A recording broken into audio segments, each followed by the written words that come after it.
Today we are back with Netherlands reaction video. This is pretty simple. The title, it's a straightforward title. Why is the Netherlands so insanely rich? I'll link a video. I did a similar type of one previously. So I'll see what this one, what information we get from this one. Also now I do run a few different reaction channels and I've started using the Google Forms for recommendations basically. So when I do another reaction, it's easier, just to go to the list of recommendations through the forms opposed to, going through different videos and reading comments to see if I've got a recommendation. So let's see what this one's about. The Netherlands. This is the Netherlands. It's a small country around 235 times smaller than the US, has a population of 17.5 million, which is about a third of Spain's population, but somehow it has the 18th largest economy in the world. Its GDP is larger than Singapore's, Qatar's, and Hungary's GDPs combined. And see, like I said, even if I've done a video like this before, if it's like a single video, the numbers don't usually stick in my head. So if I, react to a few and then, the numbers start sounding familiar. But I like seeing the comparison with other countries. Its GDP is larger than Singapore's, Qatar's, and Hungary's GDPs combined. So how did it get here? Why is this tiny country among the richest in the world? Let me explain. It's impressive. One clear difference between the Netherlands and other countries is its geography, and it's weird and interesting. It's located in the northwest of Europe, next to the North Sea, and is a really flat country, with more than a quarter of it lying below the sea level. There's actually a saying that goes, God created the earth, but the Dutch created the Netherlands, referring to the fact that throughout history, the Dutch have been fighting to keep the water out of their country. See, that one, that one sounded really familiar, like the Dutch created the Netherlands. I've definitely heard that in another video. Referring to the fact that throughout history, the Dutch have been fighting to keep the water out of their country. Well, it sounds like they're doomed because of the constant threat of flooding and their lack of a diverse geography. It's actually quite the opposite. Being below the sea level and having to protect themselves from floods, out of necessity, the Dutch became masters of the water, able to control where it goes and what land stays dry. They built dikes. Also I like that title, the Masters of the Water. Dams leading to control where it goes and what land stays dry. They built dikes and dams leading to an intricate and complex water management system. That looks beautiful. The techniques they use are so effective that they even managed to reclaim land from the sea. Flevoland is one of Netherlands' 12 provinces and essentially didn't exist until the Dutch decided to drain out the water and reclaim an area of 1,412 square kilometers of land. All of this water management is insanely impressive, but how does it help them economically? Well, the Netherlands has very fertile soil, making it easy to grow crops. Even the reclaimed land has great growing potential, and so if you couple this fertility with an expansive system of water management, you get a country that is very capable of developing its agriculture industry, something that will become very important later on. But for now, it's important to understand that the Dutch being forced to become masters at managing water, as well as the fertile land, gave it a head start in agriculture and allowed it to develop more quickly than other countries which were not forced to innovate as much. I also mentioned that the land was very flat, which actually helps a lot since farming and building on flat land is obviously easier, enabling them to develop their infrastructure at a much faster rate. And when you also account for its geographical positioning, the story becomes even clearer. It's right at the North Sea, giving it access to maritime trade routes. The Rhine and Waal rivers, which flow through the Netherlands, also allows for trading routes between Germany and Switzerland to be formed, and generally being close to other developed countries such as England, Germany, and France made it much easier to trade, something which the Dutch are known for, but we'll touch on that in a bit. Its geography does give it an advantage, but no development would be possible without a bit of innovation. In 1594, the Dutch invented the wind-powered sawmill, which made the processing of wood 30 times faster than before. Instead of having to rely on manpower, they could harness the wind to do the work for them. And remember how I mentioned that trade would become crucial to the Netherlands? Well, with this industrial production of wood, it meant that they could build ships at a much faster rate, solidifying their opportunity to become leaders of trade. And specifically, one company took this opportunity and ran with it. It was the Dutch East India Company, or as the Dutch call it, de Verenigde Oost-Indische Compagnie, or VOC for short. Established in 1602, this trading company was granted a government charter for East Asia, effectively allowing it to hold a monopoly on trade in East Asia. Combine this monopoly with a country that is leading the world in trade, ships, and innovation, and you get complete domination. This company became so big that at its peak it was worth 78 million guilders, which translated to today's money is a whopping $7.9 trillion. To put that into perspective, the current most valuable company in the world, Microsoft, has a valuation of $3 trillion. Look at that comparison right there. It's more than double. Easy maths, but yeah. That definitely puts it in comparison to where it stands. Less than 2.5 times VOC's valuation. The Dutch East India Company was so powerful that it even obtained governmental powers, such as being able to declare and wage war, negotiate treaties, and establish colonies. But how did this help the Dutch? Well, it's logical to assume that the VOC being so powerful and impactful brought a lot of trade and money into the Netherlands. This then helped the Netherlands become a center of commerce and grow into an even larger economy. Fun fact, the first stock exchange was actually established in the Netherlands in Amsterdam in 1611. And this, of course, attracted even more investment to the Netherlands.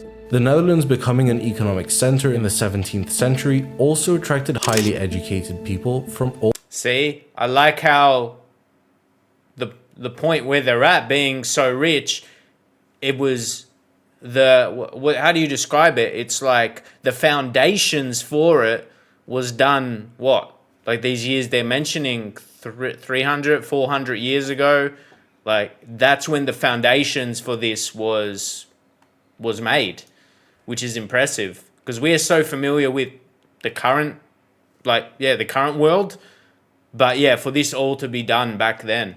All parts of Europe. People would come to the Netherlands in search for higher paying jobs and opportunities, therefore creating even more economic value, which amplified the wealth that was in the Netherlands. But that was 400 years ago. What about now? How is it still holding its place in the world economy? Nowadays, the Netherlands is very well known for its agriculture and export industry. Carrying on from its past, the Netherlands continues to put emphasis on their agricultural sector. This also includes innovation in agriculture. The University of Wageningen ranks as the best agricultural education institute in the world, and the Dutch are constantly researching ways to improve the efficiency of. You got to understand the significance of that. To have something that is number one in the world, that's a title to be proud of, that's for sure. So shout out to Netherlands for that. And in a lot of other areas too, being maybe if they're not number one, they're in the top sector. If sector is the right word. Yeah, in the top group of those countries. But to have something that's number one, it beats anything else that exists anywhere. That's incredible. Institute in the world, and the Dutch are constantly researching ways to improve the efficiency of farming. Agriculture can explain part of why. And even just where they've been in these clips, they've been showing the farming clips, the land, and it just looks like a perfect, like they have got the perfect spot. They're like especially for the animals as well. We just the space and everything that they have. It kind of looks like the textbook farms to me, without being an expert on them. Has such large exports, but the other large part of the exports are due to something called the Rotterdam effect. This phenomenon, named after the Dutch city of Rotterdam, famous for its massive port, refers to imports that are quickly re-exported out of the country. This happens because for some countries, it's actually cheaper to import products via the Netherlands rather than directly from the source. And re-exports count as an export of the country, which explains why the Netherlands has such high exports. In fact, this Rotterdam effect typically accounts for around half of all exports of the Netherlands. Apart from the export and agriculture business, the Netherlands is also an attractive country for other businesses and investments. Its political and economical stability, as well as the access to a highly educated and skilled workforce, makes it much friendlier for businesses. Linking back to its joke. And even what they're showing there with the bikes, I'm pretty sure I heard in another video, like that's really common as well for cyclists.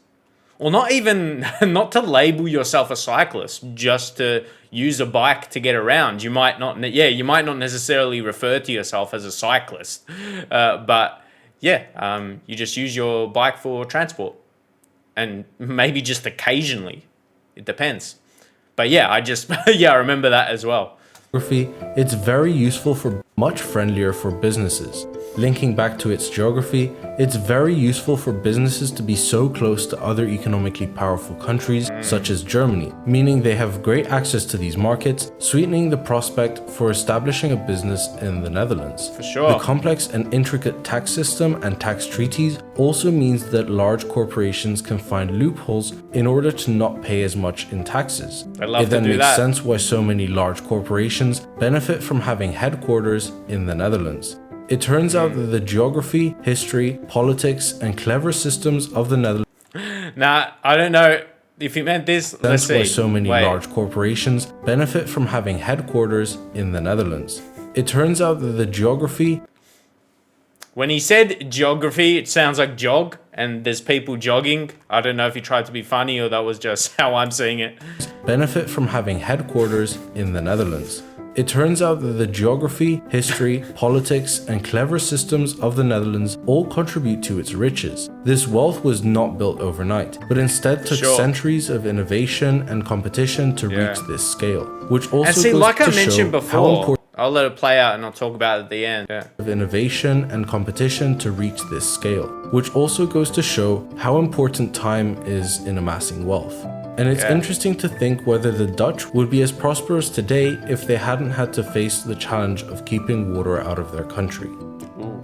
If you enjoyed this video, please make sure to subscribe. It helps. Yep, thanks to this channel as well, Money Explained. So they probably cover through, different countries. It's not Netherlands channel specifically. It's, about money, and they might compare to different countries. So, or even look, Adobe as well. Not just countries, but companies. But that's funny because I use one of their programs to edit my videos. So that's wild. Anyway, as I was going to say to end the video towards the end, it's like I mentioned throughout that how they laid the foundations in the 1600s, 1700s. It's the reason, or it's definitely helped for where the Netherlands financially, economically, where they are right now. And it's wild. It's not wild to think. It makes sense that people living in that time don't exist anymore, and they haven't for a while. But it's, they definitely played their part and made their impact. And also the current generation of people, they are doing their thing as well. I can't remember which part, but it was after that. And just to continue to sustain, and if not, a sustain being the minimum, and increase the economical value of the Netherlands, and keep everything, no matter what it is, money, anything in life just has to keep going.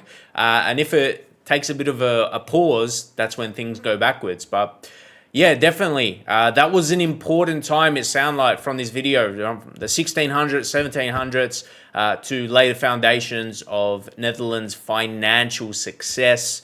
And I think success, you're celebrating the finances, but the way I like to see it is they've got stability, and stability is very, very important.